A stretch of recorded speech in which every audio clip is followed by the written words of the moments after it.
d'après toi, le régionalisme, c'est quoi? Allez, fais pas la tête de Frankenstein. Assieds-toi derrière ton ordinateur, on va tout expliquer, et ça en moins de 5 minutes. Régionalisme, c'est un mot d'abord. Oui, c'est évident, mais il faut le dire, hein.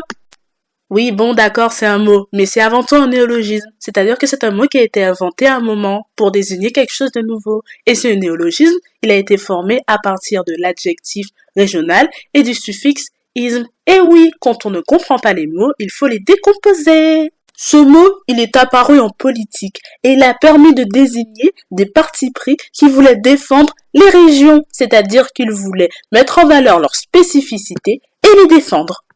Du coup, maintenant, tu comprends mieux pourquoi il y a des régions en France? Ben alors, pourquoi on parle de régionalisme en littérature? Ne t'inquiète pas, tu vas comprendre. Oui, toi aussi, Frankenstein. La raison, elle est toute simple. Des écrivains se sont emparés de ce parti pris politique et ils ont commencé à écrire des romans, des poésies qui mettaient en valeur leur propre région. Eh oui! Gustave Flaubert, George Sand, Henri de Régnier, Marcel Pagnol, Jacques Roumain ou Daniel Tally, oui, ils sont nombreux à avoir fait de la littérature régionaliste, ou autrement dit, de la littérature de terroir. Oui, mais bon, tu dois te demander comment tu vas faire pour reconnaître qu'il s'agit de littérature du terroir si tu es en train de lire un livre.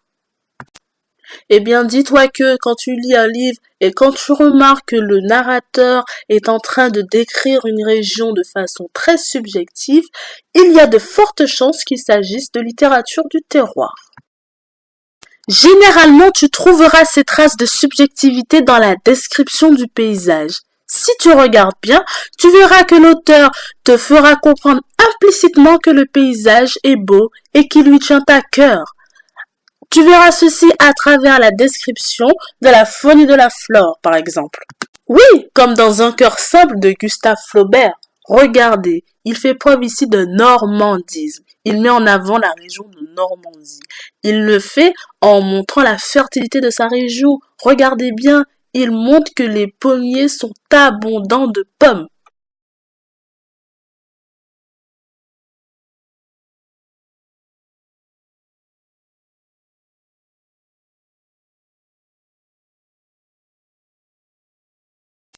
Alors oui, l'écrivain qui veut mettre en avant sa région va décrire les paysages, mais pas seulement. Il va aussi mettre en scène la population qui y vit. Il va la placer dans un cadre quotidien, généralement rustique, campagnard, local. Il va aussi permettre la mise en scène de cette population en la faisant s'exprimer de façon dialectale, en laissant les accents, les particularités de leur langage. Regardez, nous avons un très bel exemple de régionalisme dans Gouverneur de la Rosée de Jacques Roumain. Il met en scène la population locale en train de faire la lessive au bord de la rivière. Aux Antilles, on appelle ça le doudouisme.